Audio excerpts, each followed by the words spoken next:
आज हम पढ़ेंगे क्लास 10th की बुक फर्स्ट फ्लाइट, उसका चैप्टर जिसका नाम है 2 स्टोरीज़ अबाउट फ्लाइंग। उसमें पहली कहानी है हिज फर्स्ट फ्लाइट। उसकी समरी पढ़ेंगे। ये स्टोरी है एक यंग सीगल की जो उड़ने से बहुत डरता है। जो एक ऊंची सी चट्टान है, उसमें बाहर की तरफ एक छोटी सी चट्टान निकलती है, उसको लेज कहते हैं। उस पर आके बैठता है और उसके भाई बहन वहाँ से उड़ के चले जाते हैं। उसके भाई बहनों के पंख उसके पंखों से छोटे होते हैं, लेकिन फिर भी वो उड़ान भर पाते हैं। लेकिन जैसे ही ये उस लेज की ब्रिम तक आता है और उड़ने की कोशिश करता है, ये डर जाता है और चुपचाप बैठ जाता है।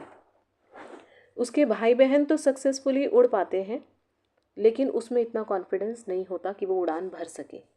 उसे लगता है कि अगर वो उड़ेगा तो उसके विंग्स उसे सपोर्ट नहीं करेंगे। उसके पेरेंट्स भी उसे कहते हैं, उसके भाई बहन भी उसे कहते हैं, पर वो नहीं उड़ता। उसके पेरेंट्स उसे डांटते हैं, धमकाते हैं कि हम तुम्हें खाना नहीं देंगे, अकेला छोड़ देंगे, पर वो किसी भी धमकी से नहीं उड़ान भर पाता। किसी भी धमकी में के प्रेशर में नहीं आता, क्योंकि उसे अपनी जान का डर ज़्यादा लगता है कि अगर मैं उड़ने लगा तो मर जाऊंगा। उसके माँ बाप उसे खाना देना बंद कर देते हैं, वो अकेला रह जाता है, पर वो उड़ता नहीं। डर के कारण वो उस लेज पे ही बैठा रहता है। बहुत भूखा हो जाता है, उसको बहुत टाइम हो जाता है खाना खाए। लेज होता है जैसे ये समुद्र है, ये यहाँ पहाड़ है, इसके आगे एक पतली सी चट्टान निकली हुई है जिसके ऊपर किनारे पे वो बैठा हुआ है। तो वो लेज पे बैठा रहता है, देखता रहता है सबको। सब उसके भाई बहन उड़ जाते हैं, घूमते हैं, समुद्र के आसपास चक्कर काटते हैं, फिश पकड़ते हैं, लेकिन वो यहीं पे बैठा हुआ है। उसे भूख लग रही है, पर डर उसका इतना ज़्यादा है कि वो भूखा रहना पसंद कर रहा है, पर उड़ता नहीं है। हिज फैमिली फ्लाइज अवे, उसकी फैमिली उड़ जाती है, living him alone on the Cliff, उसको इस क्लिफ पे अकेला छोड़ के। अब काफ़ी टाइम बाद उसकी मदर उसको एक फ़िश दिखाती है, अपने पैरों में पकड़ के उसे फ़िश को फाड़ रही होती है। फिर अपनी बीक को शार्पन करती है, वहीं चट्टान पे उसको रगड़ रही होती है। बाद में उसकी मदर जो होती है उसको दिखा के लुभाती है कि देखो फ़िश है, मतलब कि दूर से जब वो फ़िश उसकी माँ के मुंह में होती है तो वो देख के उसको भी लगता है कि हाँ अब मुझे खाने को मिलेगा, माँ को तो मुझ पे दया आएगी। भूख से इतना ज़्यादा व्याकुल होता है कि उसकी माँ उसके पास उड़ के आती है। वो बैठा होता है, उसकी माँ उसके पास आती है, पर पास आते आते रुक जाती है। उसकी माँ के मुंह में फ़िश का एक टुकड़ा होता है और वो उस टुकड़े को लेने के लिए कि अब उसे बहुत बुरी तरह भूख लगी हुई है, वो आगे आता है। उसकी माँ वहीं पे रुक जाती है और वो एकदम से आगे उड़ जाता है, मतलब कि थोड़ा डाइव करता है, तो उसके पंख अपने आप फैल जाते हैं। The young seagull jumps towards the fish, और उसे एक बार तो लगता है अब वो गया, गिरा, क्योंकि वो आगे आ गया है। लेकिन ऐसा कुछ नहीं होता है, उसके पंख फैल जाते हैं। सून ही realises that his wings are spreading and supporting him. उसे जो हमेशा डर रहता है कि उसके विंग्स उसका सपोर्ट नहीं करेंगे, अब वो देखता है उसके विंग्स उसका सपोर्ट कर रहे हैं। अब वो कॉन्फिडेंटली उड़ रहा होता है, अपनी फ़र्स्ट फ्लाइट को एंजॉय कर रहा होता है। उसके भाई बहन भी जब वो उड़ रहा होता है उसके आसपास चक्कर लगाते हैं, उसके माँ बाप भी खुश हो रहे होते हैं। अब वो स्किम कर रहा होता है। स्किम करना होता है कि बिल्कुल पानी के पास चलना। एक बार उसे यूँ लगता है कि अब वो थक चुका है, उसके पैर पानी में जा रहे हैं, लेकिन देखता है उसके पेट तक वो रुक गया और वो यहीं पे उड़ रहा है, मतलब तैर रहा है। फिर वो उड़ता है, अपनी उड़ान भरता है। तो इस तरह से वो अपनी फ़र्स्ट फ्लाइट को एंजॉय करता है। पूरी फैमिली जो है उसके आसपास घूम के उसे सेलिब्रेट करती है। His family praises him and he learns the importance of courage, और वो सीख जाता है कि जिस चीज़ से वो डर रहा था, सिर्फ एक बार थोड़ी सी हिम्मत दिखाने की देर थी, वो चीज़ कोई मुश्किल नहीं थी। इस स्टोरी का मैसेज है कि fear can be overcome with courage and self belief. One must take the first step to achieve success. आप थोड़ी सी करेज दिखाकर, अपने ऊपर भरोसा रख के किसी भी डर पर जीत हासिल कर सकते हैं। हमारी नेक्स्ट स्टोरी है द ब्लैक एरोप्लेन। इसमें जो नरेटर है वो है पायलट, जो उड़ रहा है पेरिस से लंदन तक, जिसकी फ़्लाइट है पेरिस से लंदन तक, जो बहुत एक्साइटेड है अपने घर जाने के लिए। वो सोच सोच के बहुत खुश हो रहा है कि मैं वहाँ जाकर ब्रेकफास्ट करूँगा अपनी फैमिली। वो पेरिस से उड़ान भरता है, 150 किलोमीटर आगे पहुँचता है और अपने ख्यालों में है कि अपनी फैमिली से मिलेगा, बहुत खुश होगा, उनके साथ टाइम स्पेंड करेगा। इतने में वो नोटिस करता है कि आगे बहुत घने, बहुत काले बादल छाए हुए हैं, और वो बादल ऐसे लग रहे हैं जैसे अब यहाँ भयंकर तूफान है रास्ते में।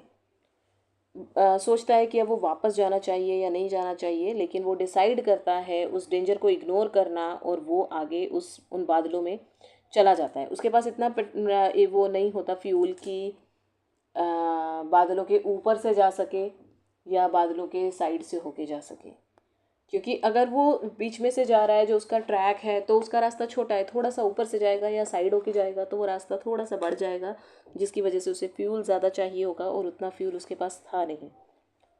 अब वो डिसाइड करता है कि ठीक है वो अपने ट्रैक पे ही जाएगा, बीच में काले बादल हैं तो है, उनको इग्नोर करके वो चला जाता है। लेकिन जैसे ही उन काले बादलों में वो फंसता है, उसका कंपास काम करना बंद कर देता है, रेडियो काम करना बंद कर देता है। मीन्स उसका जो पूरा कनेक्शन होता है ग्राउंड लेवल जो डिपार्टमेंट है उसके साथ, पूरा उसका कंट्रोल रूम के साथ कोई कनेक्शन नहीं रहता, सब कनेक्शन कट हो जाते हैं। ही becomes lost and runs low on fuel. Fuel पहले ही कम है और वो वहाँ खो चुका होता है, बिल्कुल दिशाहीन हो गया, उसे नहीं पता अब उसे कैसे कहाँ जाना है। Suddenly he sees another black aeroplane near him. अब वो देखता है कि एक ब्लैक एरोप्लेन उसके आगे आ गया है, मतलब वो सामने उसकी पायलट की शक्ल देखता है, वो अपना हाथ ऊपर करता है, उसकी तरफ वेव करता है और उसको फॉलो करने का इशारा करता है कि आ जाओ मुझे फॉलो करो। The pilot of black aeroplane signals him to follow. The mysterious plane guides him safely to the runway.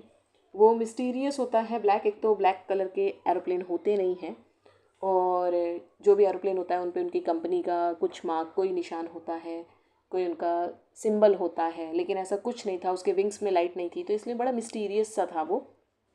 अब वो उसको लेकिन इशारा करता है कि मेरे पीछे पीछे आ जाओ, उसके पीछे जाता रहता है, उसे आगे कुछ नहीं दिखता। काफ़ी दूर जाने के बाद उसे यूँ लगता है कि अब तो फ्यूल ख़त्म होने पे ही है, 5-10 मिनट का फ्यूल बचा है, वो कैसे जाएगा।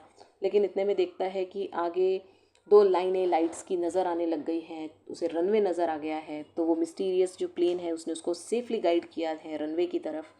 After landing the black aeroplane disappears. अब उसे वो ब्लैक एरोप्लेन नज़र नहीं आ रहा कहीं भी, तो सोचता है कि जिसने मेरा इतना सपोर्ट किया एटलीस्ट मुझे उसे थैंक्स कहना चाहिए। वो कंट्रोल रूम की तरफ जाता है। Control room informs him that no other plane was flying that night. कि वो जाके पूछता है कि वो पायलट कहाँ है, मैं उसे थैंक्स कहना चाहता हूँ। लेकिन वहाँ पे जो लेडी होती है वो हंसती है और वो कहती है कि आपके अलावा तो कोई भी ऐसा नज़र नहीं आया रडार में, कोई भी रनवे पे आया ही नहीं है। तो कहती है ऐसा कोई और प्लेन नहीं आया है। तो एक उसके सामने मिस्ट्री होती है कि ये क्या हुआ उसके साथ। The story ends with a mystery suggesting divine and super natural help, कि जब वो मुसीबत में था उसे कोई ना कोई हेल्प मिल गई। Message of the story: faith, hope and courage help us survive difficult situations.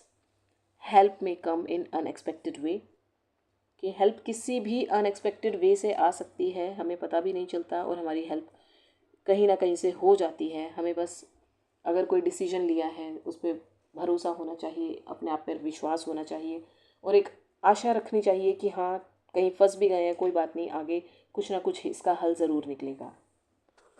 अब कुछ एग्ज़ाम ओरिएंटेड कीवर्ड्स जिन्हें आप अपने आंसर्स में यूज़ कर सकते हैं: fear, courage, confidence, self belief, determination, hunger, freedom, risk taking, storm, mystery, faith, hope, survival. Chapter में 2 स्टोरीज़ हैं, जिन दोनों की स्टोरीज़ की समरी इस वीडियो में अपलोड कर दी गई है। बाकी और समरीज़ के लिए चैनल पर बने रहें and follow for more. Thank you.